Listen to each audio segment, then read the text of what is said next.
Olá, queridos irmãos, queridas irmãs, mais uma vez sejam muito bem-vindos ao nosso estudo sobre o Livro dos Espíritos. Nesse momento inicial, vamos elevar o nosso pensamento à imagem do amado Mestre Jesus, agradecendo a Ele por esse momento de estudo, de reflexão, pedindo aos nossos anjos da guarda que estejam conosco, nos protegendo, nos intuindo no decorrer desse estudo, para que possamos absorver bem o conteúdo do Livro dos Espíritos, para que possamos, assim, nos colocarmos cada vez mais a par das leis divinas e em comunhão com elas. Que assim seja. Estamos iniciando, então, o nosso estudo de O Livro dos Espíritos. Ainda estudamos o capítulo 2 da primeira parte do livro, e hoje nós vamos nos dedicar a dois itens aqui do Livro dos Espíritos. O item Propriedades da Matéria e o item Espaço Universal. Então a gente vai abordar as questões que vão de 29 até 36, para a gente poder pensar sobre esses dois itens, aprender com as informações que são trazidas aqui por Allan Kardec e os espíritos superiores. Bom, então, para a gente lembrar um pouquinho o movimento do livro, basta a gente relembrar, né, de forma muito rápida, que a gente estudou Deus, primeira coisa que a gente estuda no livro, como Criador, como fonte primária, causa primária de todas as coisas, e que Deus é o Criador principalmente de dois elementos: Espírito, quanto princípio inteligente, fonte da inteligência, causa da inteligência na criação, e matéria. Então, temos esses dois elementos básicos que são os mais fundamentais para a existência de todas as coisas. É a base da existência de tudo aquilo que a gente conhece. Deus, princípio criador, cria o princípio espiritual, o espírito, cria o princípio material, a matéria, ou elemento material, seja qual for o nome que nós queiramos dar à matéria em seu estado mais primitivo. Agora, nós veremos um pouco mais sobre este princípio mesmo, sobre a matéria. Veremos mais sobre as propriedades da matéria. E a gente pode notar que as propriedades da matéria que Kardec vai explorar estão além das propriedades da matéria que nos tocam os sentidos. Nós teremos aqui a referência ao fluido universal. Ele também será, a gente poderá pensar nele no decorrer desse estudo. Ele enquanto fonte primeira e única dessa matéria mais densa e mais pesada que a gente conhece.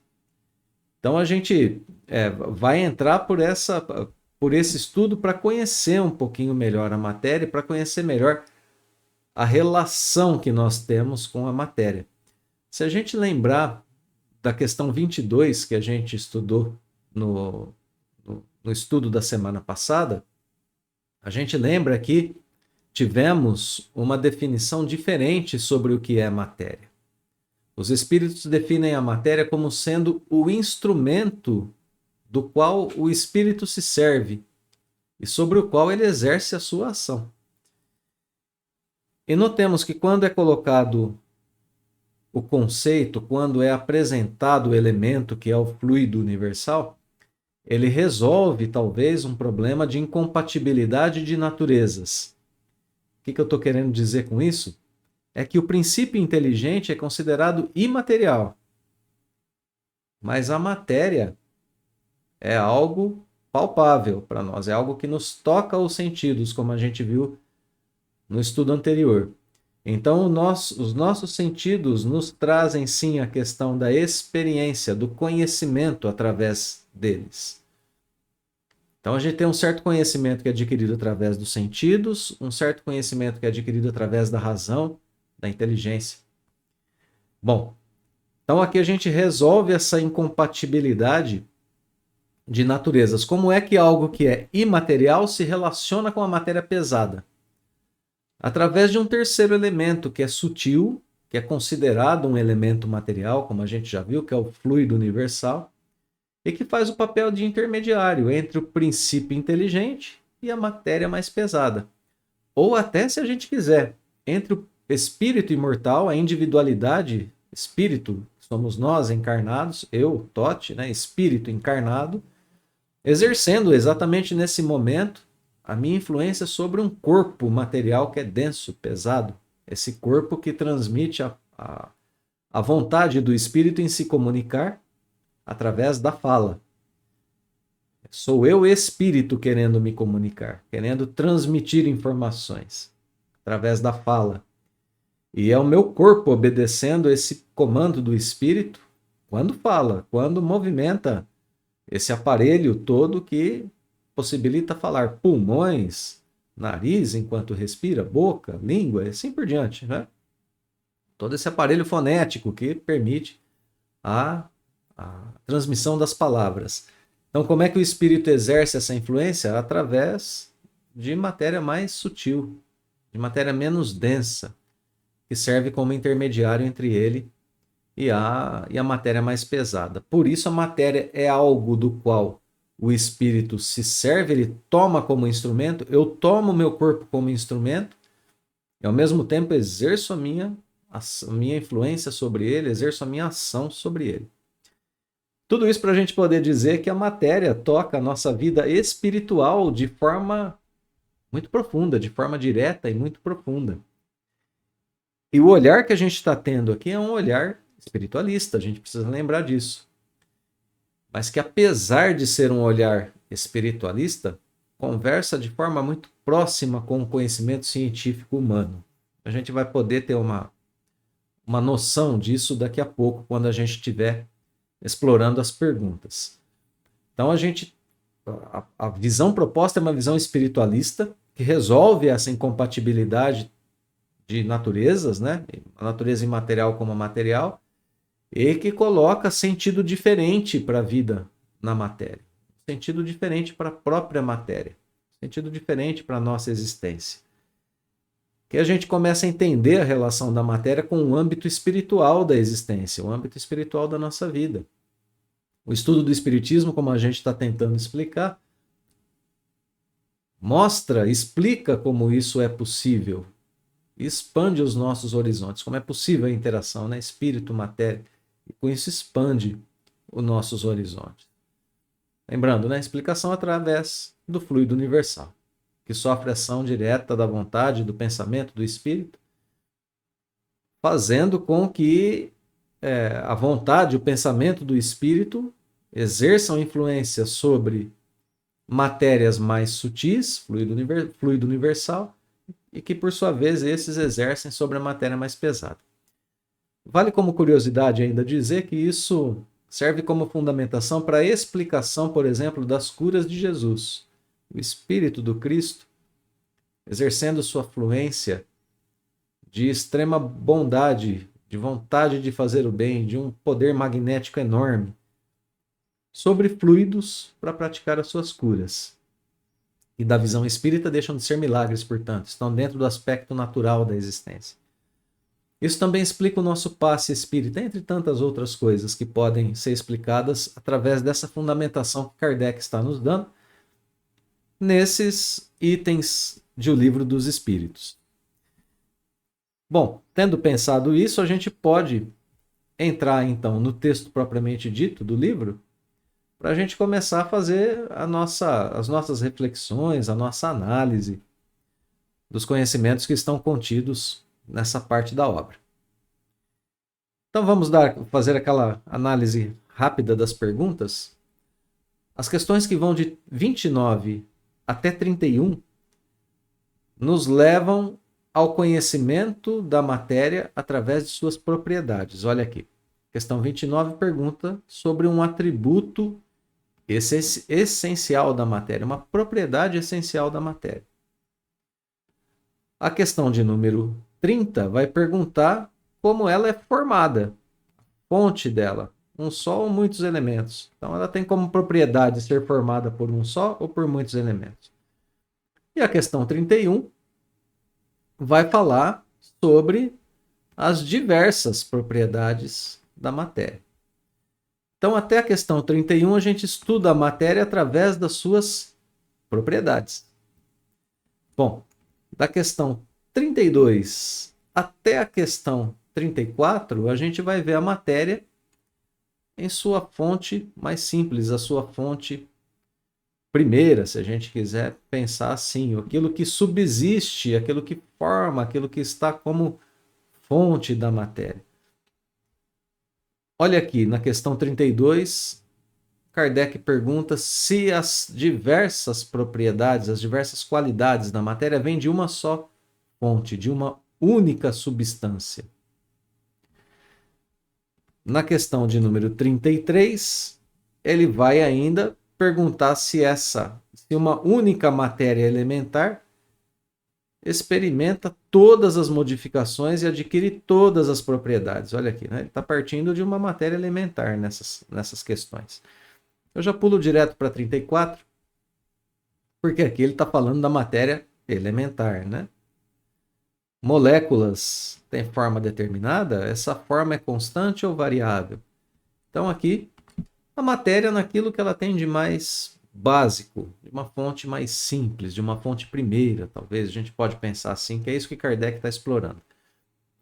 E nas questões de número 35 e 36, a gente entra no item espaço universal. De novo, o espaço estudado por suas propriedades. Olha aqui, ele tem a propriedade, a característica de ser infinito ou de ser limitado.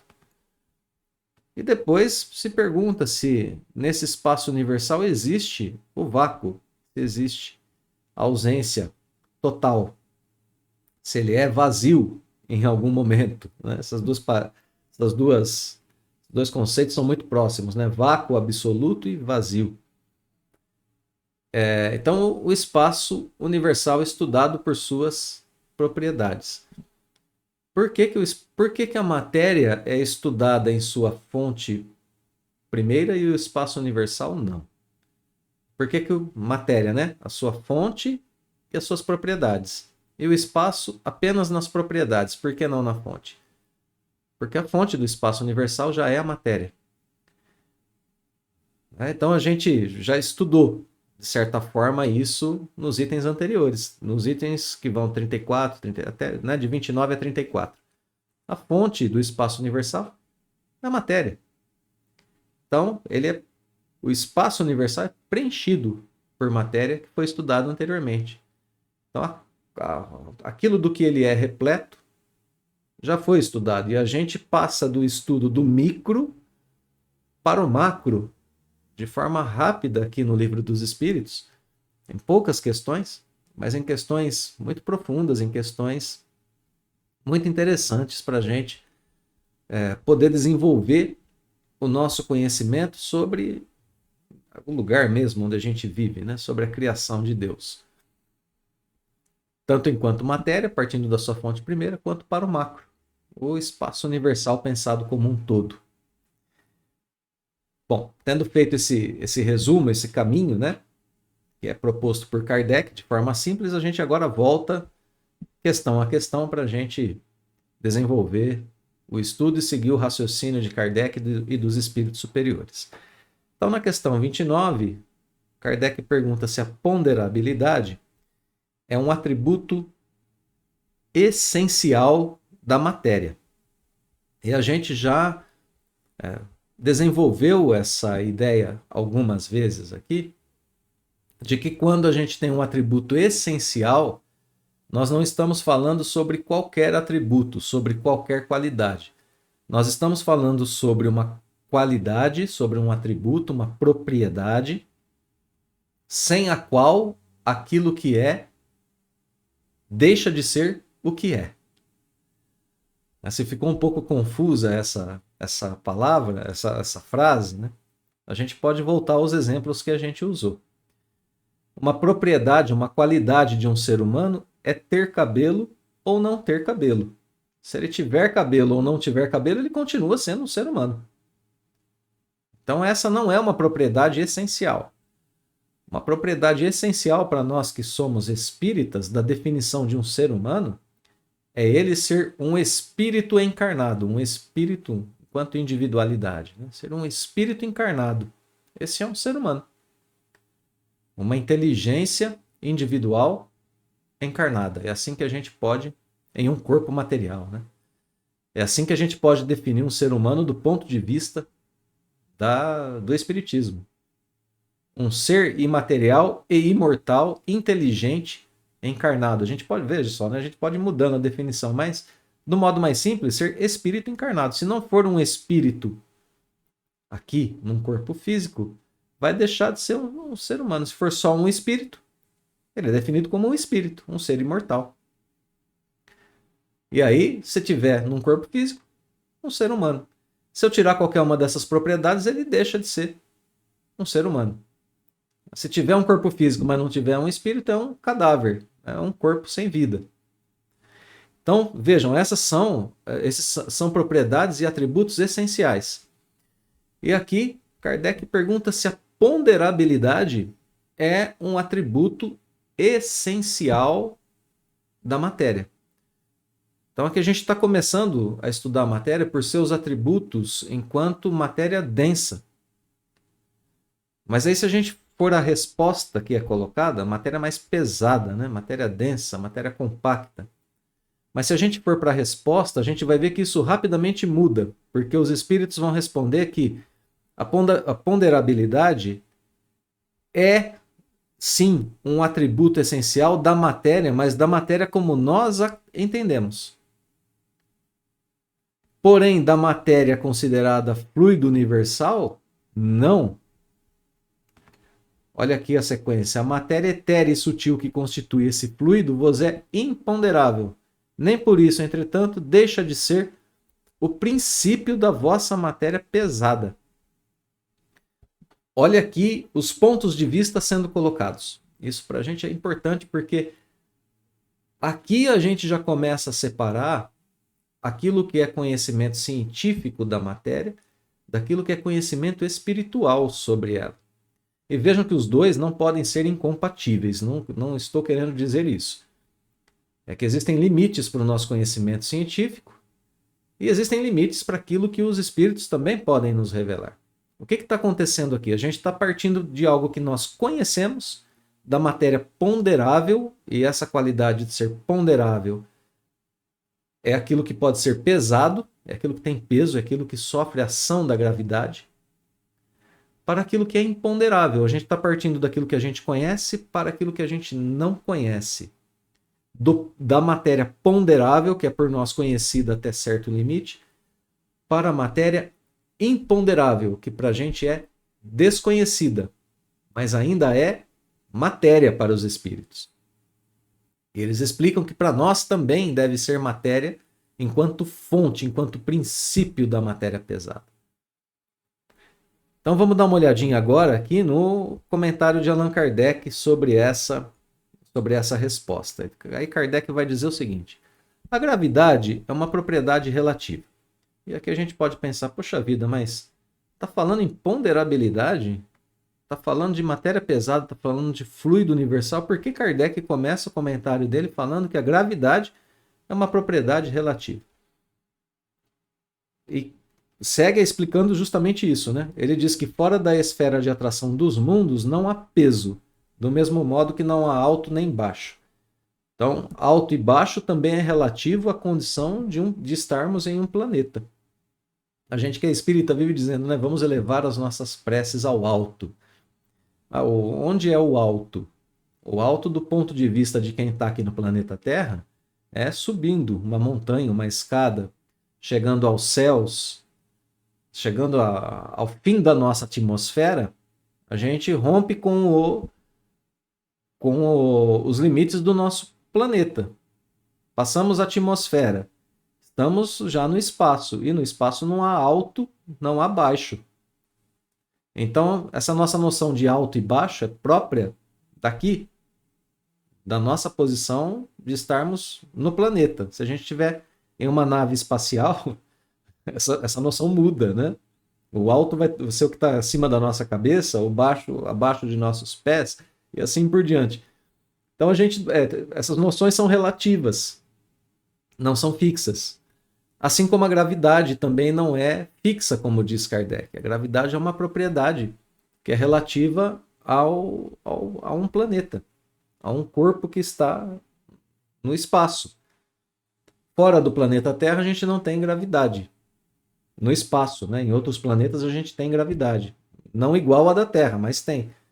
Por isso que a gente vê, quando a gente ouve falar que vai ter o lançamento de um foguete, por exemplo, que vai à Lua, a gente ouve falar que nesse foguete existe a gravidade artificial. A gente vê muito isso em filmes também de ficção científica. Por quê? Porque o ser humano precisa da gravidade para ter né, para ele não ficar muito desorientado. Inclusive por questões fisiológicas, ele precisa da gravidade. E assim por diante. Né? Não vamos aprofundar nisso, mas a gente precisa da gravidade, então esses veículos, né, precisam ter essa gravidade que é artificialmente formada dentro deles. Então, só para a gente perceber que Kardec está falando da gravidade, porque ele estava falando em ponderabilidade. E como a gente explicou agora há pouco, uma coisa ponderável é algo que tem peso. E peso é algo que a gente só consegue medir pela ação da gravidade, ou pelo menos na matéria mais densa, né? Uma outra curiosidade linguística. A gente sabe que o nosso texto do Livro dos Espíritos é traduzido do francês. Em francês, pesado é pesante. Essa é a palavra pesado em francês. E a palavra gravidade é pesanter. Então são duas palavras que, desculpem, né, a pronúncia ruim do francês, mas são duas palavras que têm o mesmo radical, a mesma origem, muito próximas.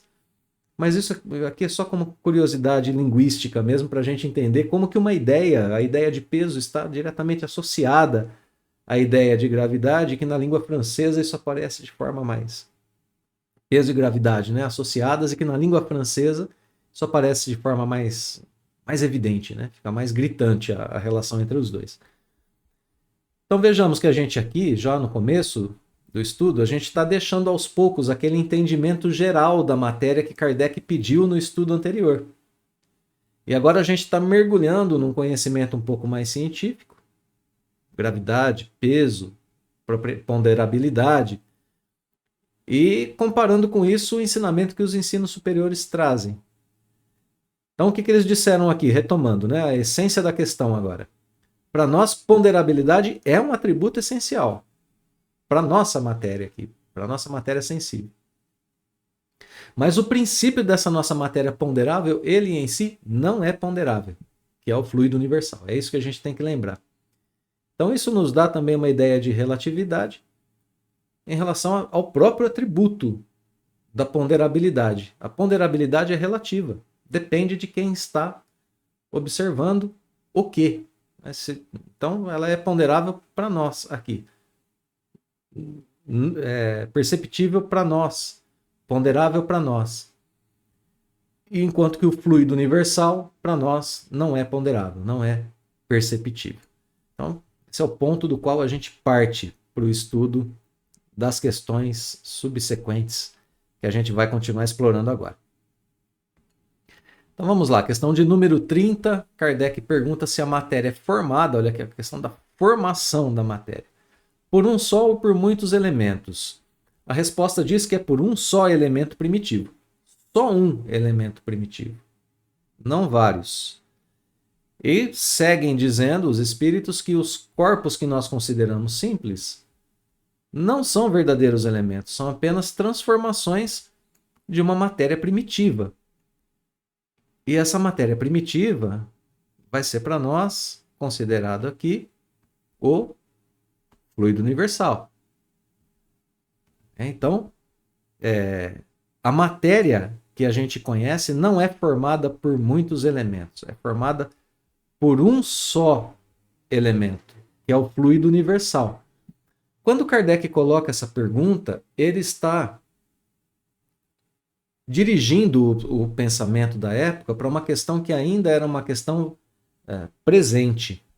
Ainda se considerava a teoria dos 4 elementos, teoria na qual tudo derivava do fogo, da terra, da água ou do ar. Eram 4 elementos que eram considerados elementos primitivos.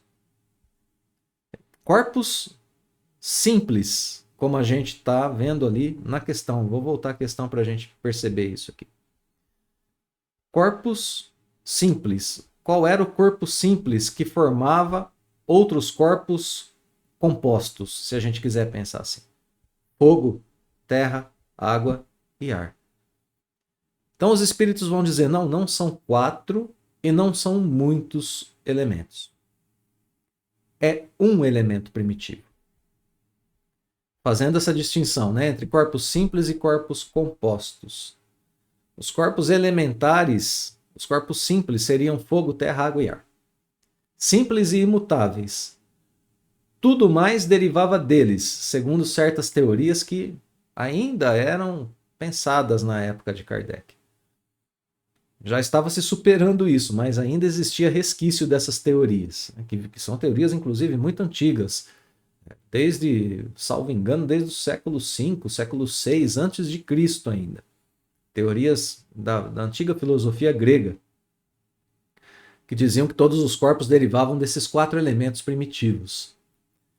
Então, teoria que faz parte de filosofias antigas que tentavam explicar a constituição da matéria através de 4 elementos primeiros. Esses 4 que seriam imutáveis e fonte de todos os outros. Depois, bem mais adiante, a alquimia vai retomar esses elementos e considerá-los como constituintes da natureza do ser humano. Bom, sem a gente querer entrar nessa questão, só para a gente ver que essa hipótese, né, esse pretenso conhecimento atravessou a história da humanidade, chegando ali bem próximo da época de Kardec. Só lá no conhecimento dos átomos, a hipótese atômica, os átomos como formação da matéria, essa ideia atômica ficou abandonada por quase 2 séculos. E só lá no século XVII, com Descartes, com Newton, é que essa teoria volta a ganhar espaço, volta a ganhar terreno. Então é por isso que Kardec coloca essa questão, porque na época dele havia ainda essa dúvida, havia essa possibilidade. O ser humano, a nossa ciência ainda não estava firme em relação à fonte da matéria. 4 elementos ou um só? Átomo ou terra, fogo, água e ar? E aqui o Livro dos Espíritos diz, como fonte primitiva, nenhum nem outro, como fonte primitiva, fluido universal. E aí a gente vai começar a ver a partir de agora com qual desses elementos, com qual dessas teorias o fluido universal melhor se encaixa. É claro que é com a teoria atômica, como a gente vai ver de agora em diante. No entanto, vamos voltar ao texto, que a gente já chega nisso daqui a pouquinho, né? Rapidinho a gente está chegando nisso já. Mas a gente vai voltar ao texto porque a gente viu aqui na questão de número 30 que a matéria é formada por um só elemento primitivo, fluido universal. Agora eu tenho um problema para ser resolvido. O problema é o seguinte, eu tenho um só elemento como sendo o elemento do qual tudo deriva. Qualquer coisa material que eu queira pensar aqui, na matéria mais densa, inclusive, varia do fluido universal. Ok, ele é a base de tudo que é material. Agora, bom, se eu tenho um só elemento, como é que eu explico as diferentes propriedades da matéria sensível, da matéria pesada, da matéria ponderável? Tudo deriva de uma coisa só. Como é que eu explico essas propriedades diferentes que a gente tem? Pesos diferentes, cores diferentes, e assim por diante. Elasticidade, dureza, tudo aquilo que envolve a matéria, né? Então as questões seguintes vão tratar sobre esse tema e vão agora introduzir para a gente uma teoria diferente da teoria dos 4 elementos. Então na questão 31 é justamente o que Kardec pergunta. Bom, se eu tenho só um elemento, de onde se originam as diversas propriedades da matéria? E a resposta é, são modificações que as moléculas elementares sofrem por efeito da sua união em certas circunstâncias. Então vamos retomar rapidinho isso, porque essa questão é fundamental para o nosso estudo. A partir dela, a gente tem uma mudança uma mudança, vamos dizer assim, uma mudança teórica, né? Ou melhor dizendo, a gente vai firmar uma teoria, porque agora a gente tinha antes 4 elementos, muitos elementos, ou um só? Não, um só. Então aqui a gente firmou a teoria de um único elemento. Bom, então agora a gente vai se concentrar nisso. A gente tem um só elemento, como a gente explica as diversas propriedades? A gente explica da seguinte forma: modificações que moléculas elementares sofrem por efeito da sua união em certas circunstâncias. Então, se a gente pegar essa matéria mais densa que a gente tem e desmontar, a gente chega a isso que está sendo chamado aqui de moléculas elementares. Elas se unem e, em certas circunstâncias, formam as diversas propriedades da matéria. Em uma circunstância surge uma propriedade, se unem de outra forma, surge outra propriedade, ou outras propriedades, se a gente assim o quiser. E isso é importante para a gente entender o quanto o Livro dos Espíritos foi importante e é importante para a gente ainda hoje, em relação a essas questões. Olha só, a gente está tratando da origem das propriedades da matéria mais densa. E estamos tratando disso como modificações de uma base elementar. Parecia que 4 elementos eram mais propícios a originar propriedades diferentes. Então agora a gente está trabalhando com um só. Vamos dar uma olhadinha agora no que está sendo colocado aqui e pensar na ciência da época de Kardec. Lembrando, né? Teoria atômica tinha sido abandonada, volta no século XVII. Kardec está no século XIX, 1857, o Livro dos Espíritos. Então já um tempinho a mais, 200 anos aí aproximadamente, para que as ideias da teoria atômica fossem retomadas e começassem a ser novamente aprofundadas. Aqui nessa questão do Livro dos Espíritos, a gente tem aqui essas duas palavras, moléculas elementares.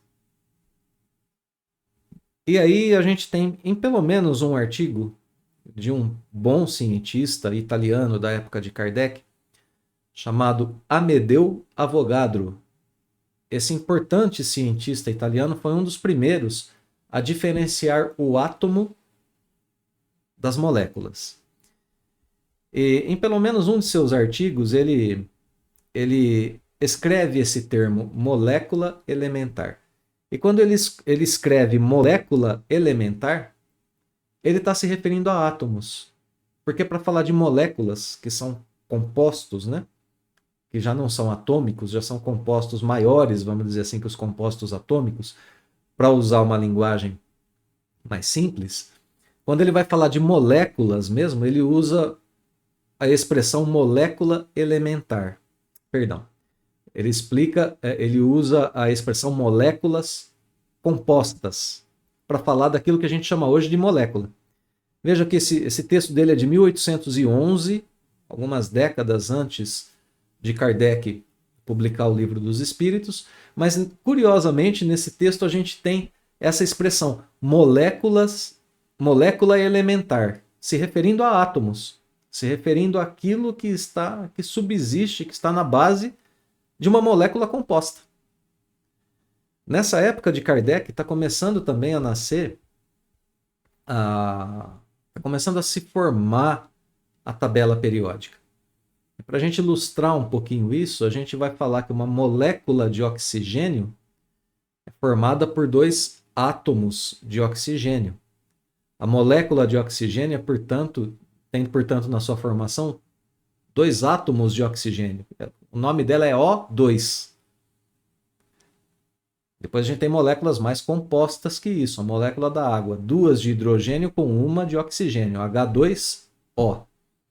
Muito bem, essa molécula de oxigênio seria chamada por Avogadro, pelo cientista, seria chamada na época de Kardec de uma molécula composta, enquanto o oxigênio seria chamado de molécula elementar, o átomo ali de oxigênio, né?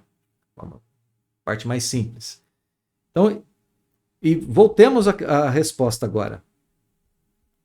De onde surgem as propriedades da matéria? Das modificações que as moléculas elementares sofrem quando se unem, em diversas circunstâncias. A gente começa a perceber que o Livro dos Espíritos está colocando algo aqui que está à frente do conhecimento da época de Kardec. Ali naquela época, o conhecimento sobre o átomo era ainda limitado. O átomo era uma partícula material pequenina. E ele formava o resto. Era uma partícula material ínfima, que fugia à nossa percepção, mas que estava na estrutura de todas as coisas. Esse conhecimento está errado? Não, não está. O que não se conhecia na época de Kardec era a estrutura atômica. Isso ainda não era conhecido. Hoje a gente já chama de partículas elementares outras coisas que não o átomo. A gente chama de partículas elementares, por exemplo, os hadrons. Hadrons são compostos por quarks. Bom, para não ficar muito complicado isso, um exemplo de hadron é o próton e até o nêutron, né, que estão ali na estrutura do átomo. Prótons e nêutrons na estrutura atômica, né, como a gente estudou ali na escola. O hadron é um próton, que é essencial para a estabilidade do átomo. Então, existem componentes atômicos, né, que vão formando ali o que a gente chama hoje de átomo. Bom, o que a gente quer dizer com tudo isso é uma coisa simples. A nossa ciência foi desmontando a matéria mais densa até chegar a esse tipo de conhecimento que a gente está tendo agora.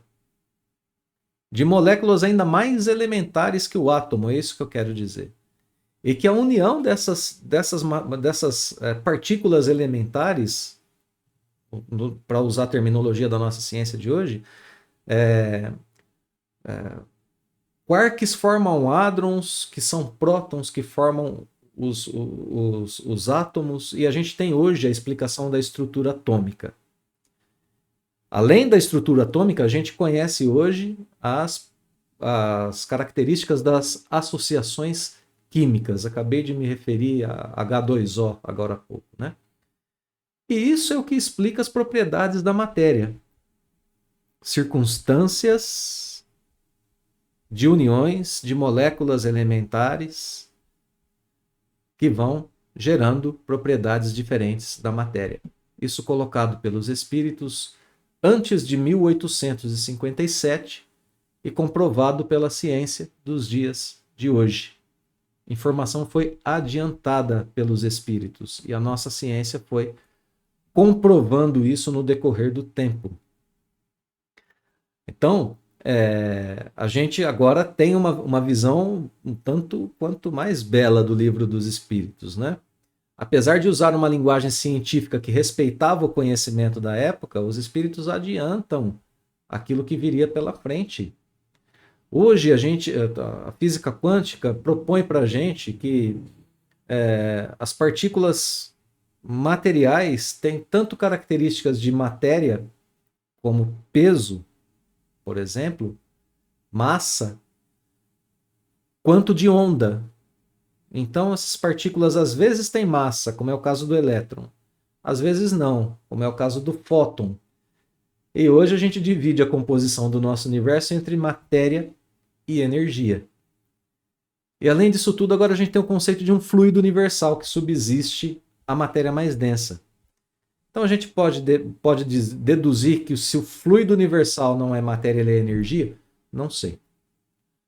Eu acho que está longe do conhecimento da nossa ciência, né? A gente pode tentar deduzir, pode tentar pensar. Se bem que um pouquinho atrás aqui no livro, o fluido universal foi definido como sendo matéria, o elemento que se deve unir à matéria, matéria mais sutil, ainda matéria. Mas se nossa ciência hoje deduzir que ele está mais para energia do que para matéria, sem problema nenhum. Por quê? Porque na época de Kardec usava-se a linguagem, o conhecimento que podia ser usado. E notemos aqui um ponto que é importantíssimo, né? Não há divergência entre o ensino do Livro dos Espíritos e o ensino científico. Pelo contrário. Aqui se adiantou alguma coisa do conhecimento científico e o fluido universal cabe à nossa inteligência e ao nosso progresso espiritual descobrir, né? Cabe para nós essa descoberta através da razão, através do progresso intelecto-moral. Vamos seguindo adiante, né? A gente tentamos colocar, né, alguma coisinha da ciência, embora sejamos físicos, né? Não tenhamos conhecimento profundo a respeito da física, só para a gente poder apreciar um pouquinho mais, né? Sentir melhor o sabor aqui dos conhecimentos que o Livro dos Espíritos vinha nos trazendo naquela época e que continua aprofundando para a gente hoje, sem incompatibilidade com a ciência humana. Vamos para a questão 32. Aqui Kardec aprofunda o que foi feito na anterior. Ele vai perguntar, olha só, agora coisas mais diretas para nós, né? Se ali mudanças elementares, se ali a fonte das propriedades, aqui as propriedades em si mesmas. Então Kardec diz, de acordo com o que vindes de dizer, né? De acordo com o que a gente já estudou, sabores, odores, cores, som, enfim, qualidades venenosas ou salutares dos corpos não passam de modificações de uma única substância primitiva. Isso está certo? Sem dúvida. E que só existem essas propriedades, né? Sabores, odores, assim por diante, só existem devido à disposição dos órgãos destinados a percebê-las. Eu vou direto para o comentário de Kardec, que propõe a demonstração desse princípio. Que Kardec fala que nem todos nós percebemos as qualidades dos corpos da mesma maneira. Exemplo simples, uma pessoa daltônica não distingue bem as cores.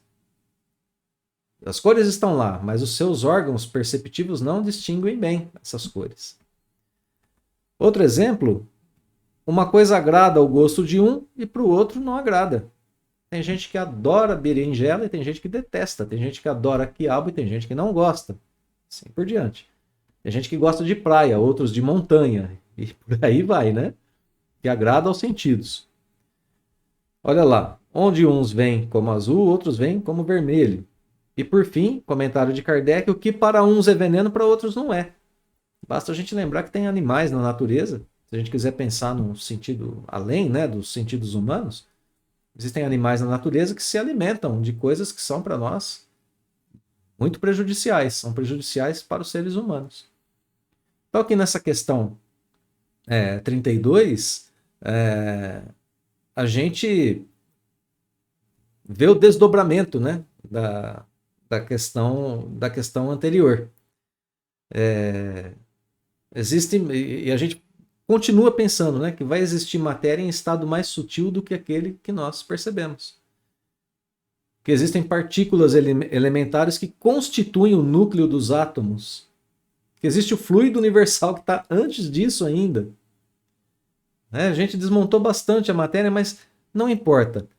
O fluido universal vem formando todas as coisas que nós conhecemos e dele vem surgindo todas as propriedades que nós percebemos.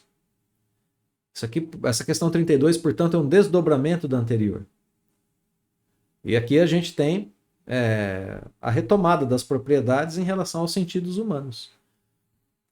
E assim a gente pode seguir o texto, passando para a questão de número 33. Vamos lá.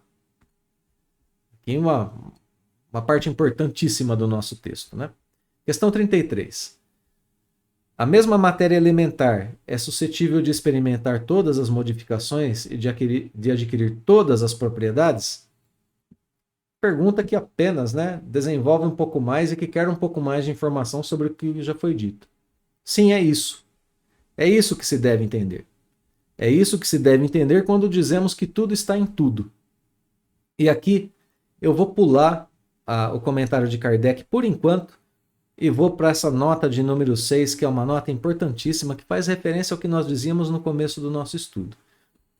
Nessa nota, Kardec explica o seguinte, né? Tem um princípio aqui, tudo está em tudo. A matéria elementar é suscetível de todas as modificações, de adquirir todas as propriedades. Conclusão, né? Daquilo tudo que foi explicado anteriormente. Então, tudo está em tudo. O que isso quer dizer? Que a gente tem uma só matéria elementar.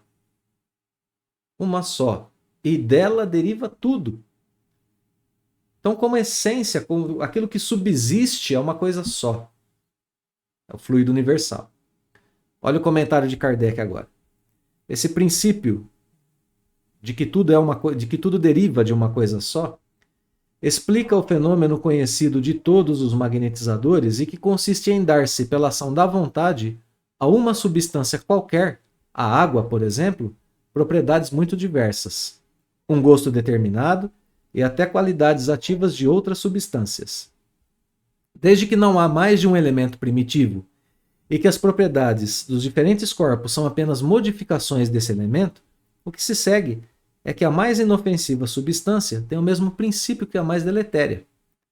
Assim, a água, que se compõe de uma parte de oxigênio e de duas de hidrogênio, se torna corrosiva duplicando-se a proporção do oxigênio. Transformação análoga se pode produzir por meio da ação magnética dirigida pela vontade. Olha o que Kardec está explicando aqui para a gente. Está falando que o magnetizador, uma pessoa que tem essa capacidade de agir por sua vontade sobre o fluido universal, é capaz de mudar as propriedades da matéria mais pesada. Por que isso acontece? Gente, vamos pensar por um instante. O fluido universal é fonte de tudo. Então o magnetizador, o que ele faz? Ele age sobre isso que é a fonte de tudo. Dá a isso novas propriedades e mistura esse fluido universal movido pela sua vontade com o elemento que ele quiser, com a água, por exemplo, como foi dito aqui. É assim que, por exemplo, a gente pode, dentro de uma casa espírita, através da nossa vontade, colocar certos fluidos na água, que será uma água fluidificada. E então essa água terá novas propriedades. Claro que essas propriedades, para que sejam salutares, né, dentro da casa espírita, a gente não abre mão da presença dos espíritos mentores do trabalho, de nossos anjos da guarda, da permissão de Jesus, de Deus para isso. Então, é por isso que muitas vezes a pessoa toma uma água que foi fluidificada e sente um sabor na água. É a presença daquele fluido que mudou a qualidade da água para que ela se transformasse em remédio para aquela pessoa. Então é isso que Kardec está explicando e que dá para a gente uma visão muito diferente sobre o que é a matéria. Sobre a nossa ação sobre ela, principalmente dizendo. Sobre o nosso papel enquanto espíritos encarnados. A gente tem um aprendizado muito grande ainda nessa área para ser realizado. Agora a gente vai ao comentário de Kardec. O oxigênio, o hidrogênio, o azoto, o carbono, todos os corpos que consideramos simples, né, como ele diz ali na própria resposta, né? Hidrogênio com oxigênio, corpos simples, formam corpos mais compostos. Todos os corpos que nós consideramos simples são apenas modificações de uma substância primitiva. Olha aqui. Na impossibilidade em que ainda nos achamos de remontar, a não ser pelo pensamento, a essa matéria primitiva, a essa matéria primária, esses corpos são para nós verdadeiros elementos e podemos, sem maiores consequências, tê-los como tais até nova ordem. Que humildade, que sabedoria de Kardec nessa resposta. Porque está dizendo, olha, a gente tem a informação dos espíritos superiores dizendo que o elemento primitivo é o fluido universal. Mas a nossa ciência chegou até agora no átomo? Para nós, nos dias de hoje, né? Chegou na estrutura subatômica? Perfeito! Não tem incompatibilidade entre esses dois conhecimentos. Não tem. A gente pode ficar com esse conhecimento sem maiores consequências até nova ordem, até que a ciência diga o contrário, se a gente assim o quiser. Até hoje não disse, até hoje tudo encaminha para a confirmação daquilo que o Livro dos Espíritos colocou lá há 160 anos atrás, aproximadamente. Olha a sabedoria de Kardec, a humildade de Kardec, enquanto cientista, né? Enquanto pedagogo, enquanto uma pessoa que sabia do que estava falando em relação à ciência, em relação à filosofia, à educação. Uma mente brilhante, né? Questão 33A é uma questão que vai colocar as coisas agora um pouquinho, aquilo que rege a matéria, né? Não parece que essa teoria dá razão aos que não admitem na matéria senão duas propriedades essenciais. De novo, propriedades essenciais da matéria, como nós conhecemos: força e movimento. Entendendo que as demais propriedades são efeitos secundários e variam conforme a intensidade da força e a direção do movimento. Né? Para falar de coisas mais próximas agora, não do fluido universal. O que dizem os espíritos? Está correto isso. Só falta acrescentar uma coisa: a disposição das moléculas. Então a gente tem da nossa matéria mais densa, mais pesada, três fontes de todas as modificações: força, movimento e disposição das moléculas. Pronto, resolvida a questão. A questão de número 33, né? Intensidade, força, direção do movimento, intensidade da força, direção do movimento, disposição das moléculas. Isso é primário para a geração das propriedades essenciais da matéria como nós a conhecemos. Então, as propriedades que percebemos são efeitos secundários. São todas elas propriedades secundárias da matéria. Então, essa questão tem um papel importante aqui, né? Separar aquilo que é propriedade essencial do que é propriedade secundária da matéria percebida pelos nossos sentidos. Questões 34 e 34A. Para terminar essa questão a respeito das moléculas. Elas têm forma determinada? Certamente têm forma determinada. Elas têm uma forma. Porém, não sois capazes de apreciá-las. Na época de Kardec, não. A ciência de hoje sabe sobre a estrutura, as estruturas moleculares. Sabe que essas estruturas são bem determinadas. Hoje a gente já aprecia, já constata o que foi dito aqui nessa resposta, inclusive, né? Novamente, conhecimento adiantado, querem ver? Essa forma é constante ou variável? Constante das moléculas elementares primitivas, variável das moléculas secundárias, que mais não são do que aglomerações das primeiras, né? A gente já tratou disso lá na questão 31. Olha aqui, né? Como os espíritos adiantaram informações no livro dos espíritos. Porque o que chamais de molécula ainda está muito longe da molécula elementar. Então, a matéria primitiva tem a sua forma constante. A nossa matéria é secundária, a forma da nossa matéria é variável. Então, mais uma vez, a nossa ciência constata aquilo que na época de Kardec estava sendo colocado por revelação espiritual. É muito interessante a gente perceber isso. E é muito interessante a gente perceber que hoje a nossa ciência, como a gente falou aqui, né, de estrutura subatômica, a gente falou de interações químicas, né? A gente percebe que a nossa ciência vai encaminhando para essa interatividade entre as suas áreas de estudo, né? A gente tem, por exemplo, hoje a bioquímica, a biofísica, e assim por diante, né? Essas interações entre as ciências humanas. Por que não dá para a gente fugir dessa questão da unidade das coisas? Tudo é uma coisa só. Até em relação à matéria, como a gente está vendo, ela tem uma fonte só. É a questão da unidade. Tudo ruma para a unidade do conhecimento, né? Então, é por isso que a gente tem esse intercâmbio hoje entre as ciências, essa inter-relação entre as diversas áreas do conhecimento humano. O espírito humano vai se encaminhando para o conhecimento de um princípio único e fundamental para as coisas. Estou falando agora do fluido universal, né? Mas eu posso pensar em relação a isso também a Deus, um princípio único para tudo. Deus como criador de todas as coisas. Então a gente tem uma união aqui de uma única substância, um princípio único para a substância, para a matéria.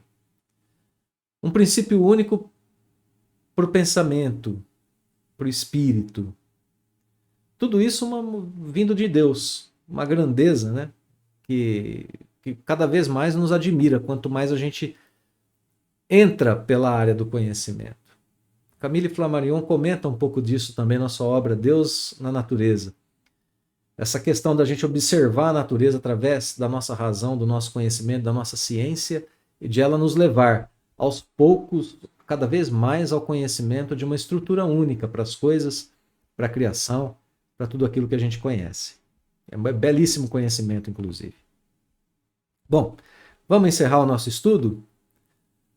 Vamos para as duas perguntas finais, questões derradeiras aqui do estudo de hoje. Questões 35 e 36, Kardec pergunta: o espaço universal é infinito ou limitado? Resposta é simples, infinito. Como que se justifica isso? A gente recebe uma ordem aqui, supõe no limitado. Pensa que o universo é limitado. Bom, se ele tem fim, o que tem para lá de seus limites? A gente teria que explicar isso, é uma dificuldade tremenda, né? Segue a resposta. Isso te confunde a razão, bem eu sei. No entanto, a razão te diz que não pode ser de outro modo, ele tem que ser infinito. O mesmo se dá com o infinito em relação a todas as coisas. Tudo aquilo que a gente diz que é infinito nos confunde a razão, porque o infinito não é uma noção muito clara para a gente.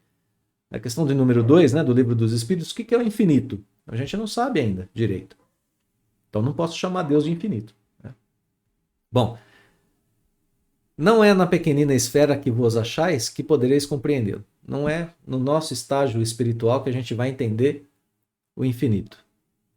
Então, espaço universal é infinito ou limitado? Infinito, pronto, para a gente basta saber isso.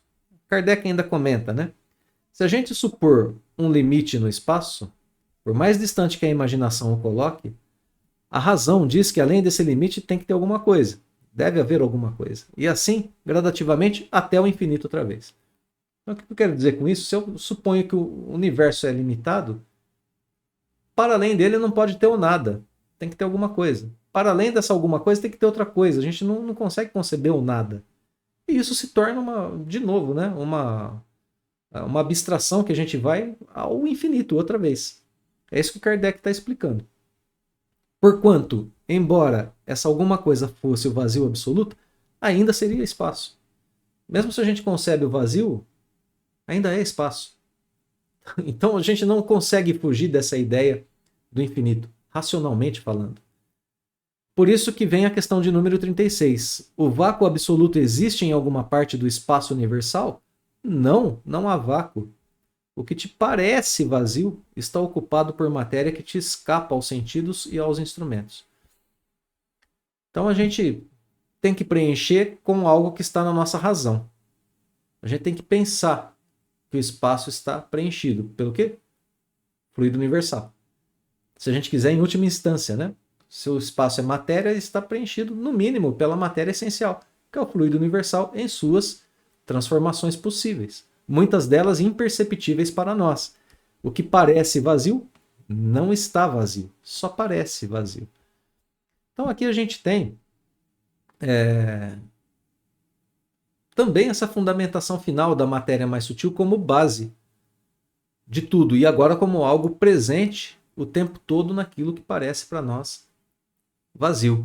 É dessa forma que a gente passou, né, do micro da nossa matéria aqui mais densa ao espaço universal, compreendendo que tudo é uma coisa só, que não há fim para isso e que nós devemos compreender Deus acima de todas essas coisas como fonte criadora. Por isso o Livro dos Espíritos começa com Deus e depois vai desdobrando em elementos primeiros e depois desdobrando naquilo que é mais conhecido para a gente. Vamos encerrar. Eu gostaria de encerrar com um comentário de Leon Denis, ou um texto muito pequenininho de Leon Denis, mas de extrema importância e beleza, na obra O Grande Enigma. Leio. Duas coisas, no entanto, nos aparecem à primeira vista no universo: a matéria e o movimento. Se a gente observar o universo, a gente vê isso, a princípio, né? Matéria e movimento. A substância e a força, em outras palavras, né? Os mundos são formados de matéria e essa matéria inerte por si mesma se move. Olha que interessante. Quem Quem, pois, a fez mover-se? Qual é essa força que a anima? Primeiro problema. Claro que a gente já estudou aqui no Livro dos Espíritos, quem colocou essa matéria em movimento é Deus. Essa força que anima a matéria vem de Deus. Segue Leon Denis dizendo: mas o homem do infinito chama sobre si mesmo sua atenção. Essa matéria e essa força universais ele encontra em si mesmo. Como a gente dizia, somos espíritos encarnados, temos em nós matéria e a força do movimento em nós mesmos. E com elas, um terceiro elemento com o qual conheceu, viu e mediu os outros, a inteligência. E aqui eu encerro o texto de Leon Denis. Porque é através da inteligência que nós chegamos aos conhecimentos científicos, é através da inteligência que nós olhamos para a natureza e que colocamos sobre ela o aspecto racional que nos diz que tem que ter um Criador, e que ele tem que ser único, e que ele tem que ser imutável, e que tem que ser suprema bondade e justiça, regendo toda a sua obra o tempo todo, presente nela através de suas leis. É a nossa inteligência que nos diz tudo isso. E a gente tem aprendido aqui com o Livro dos Espíritos, através da nossa inteligência, que na criação de Deus não há vazio, que na criação de Deus não há desperdício, que na criação de Deus tudo ruma para a unidade, tudo está, portanto, interligado, que na criação de Deus nada se perde e que nela tudo progride. Que beleza de ensinamento. Muito obrigado, queridos irmãos e irmãs, pela presença, pela companhia em mais esse estudo. Ficam os votos de que a nossa semana seja uma semana abençoada por Deus, que nós tenhamos muitas bênçãos, muita paz, muita alegria em servir a Deus, servir aos ensinamentos de Jesus. Um abraço fraterno a todos. Até o nosso próximo estudo.